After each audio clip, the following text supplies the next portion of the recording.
Plea bargaining refers to the process in a criminal procedure where an accused person pleads guilty in exchange for a benefit, either the reduction in sentence, the reduction in a charge, or the withdrawal of a charge altogether.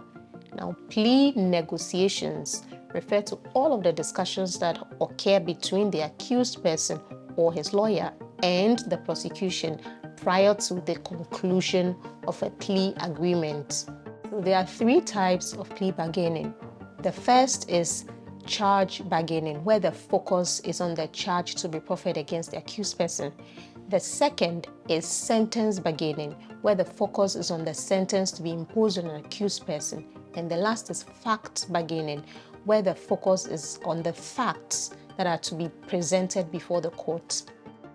There are two parties to the plea bargaining process. On the one part, there's the accused person personally, or the accused person and his lawyer. And on the other part, there's a prosecution. So there are these two sides to plea bargaining. Right. So plea bargaining under the Act applies to all offenses except the following. 1. Treason or high treason. These are constitutional offenses. 2. High crime, which is also a constitutional offense. There's rape, defilement, genocide, robbery, kidnapping, murder and attempted murder, abduction, piracy, hijacking, and an offense relating to public elections. These offenses are exempted from the applicability of plea bargaining. The state derives several benefits from the plea bargaining process. The first is speedy and efficient disposal of cases. Secondly, it also saves time and resources for the state. Thirdly, it helps the state to decongest prisons and other custodial institutions. Finally, in the event of an organized crime, plea bargaining is one of the tools the state can use to facilitate or to help in the investigation of crimes against other accused persons. As regards the accused person, he derives basically two benefits. The first is that the accused person has a say in the outcome of his trial, whether it concerns the sentence or the charge to be proffered against him. Secondly, it also saves the accused person time, energy, financial resources that are associated with a full trial when it comes to criminal matters. Now, plea bargaining also benefits the victim in three ways. One of it is that the victim is able to have a say in the outcome of the criminal proceedings concerning him. Secondly, the victim is also able to represent his views and have his interests protected. Finally, the plea bargaining process allows for the victim the possibility of being compensated for whatever he has suffered in the entire procedure, or to have restitution in the criminal trial. Plea bargaining can be initiated at any stage of the trial before judgment is delivered by the court. The court does not participate in the plea negotiations itself, but when plea negotiations commence, the parties, that is the prosecution and the accused, are expected by the law to inform the court of the party's intention to attempt plea negotiations. Now, when the court has been informed, the court then grants an adjournment of maximum of 30 days to the parties to then go and attempt to negotiate. When this has been done, whatever agreements the parties come to, the agreement is then placed before the court for consideration by the court. Now, when the agreement is placed before the court for consideration, the court has to think about two things. First, in respect of the accused person, was the agreement voluntary?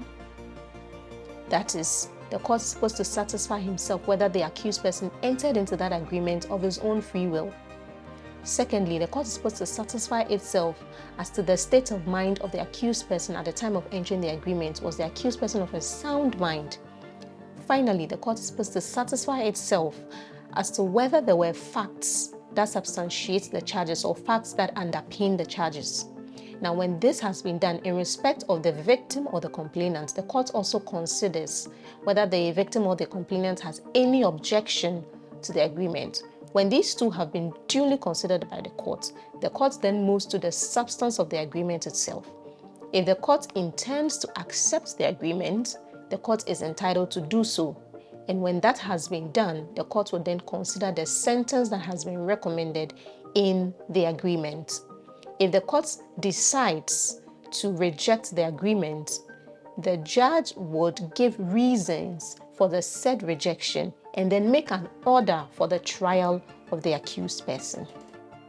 Yes, so at any stage of the negotiation process, even after the agreement has been concluded, either party can withdraw from the plea agreement. Now, when you withdraw from the plea agreement, this option is available at any time before the agreement is accepted by the court. So, plea bargaining has been a very useful tool in criminal jurisprudence in several jurisdictions. So you see US, Canada, England and Wales. In Africa, we have Uganda, Kenya, several other countries that have adopted plea bargaining as part of their criminal jurisprudence, and it's serving several benefits for their jurisdiction.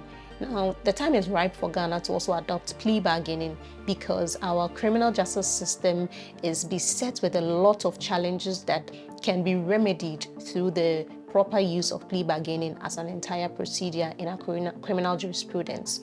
Now, you'd also see that our constitution favors or is in support of plea bargaining because there's a presumption of innocence for all accused persons. And so if the accused person offers to plead guilty in exchange for a benefit, which would in turn set in place or resolve a lot of the challenges that our criminal jurisprudence has presented to us, I think it's a good way to go. And this law is an innovation for our criminal jurisprudence.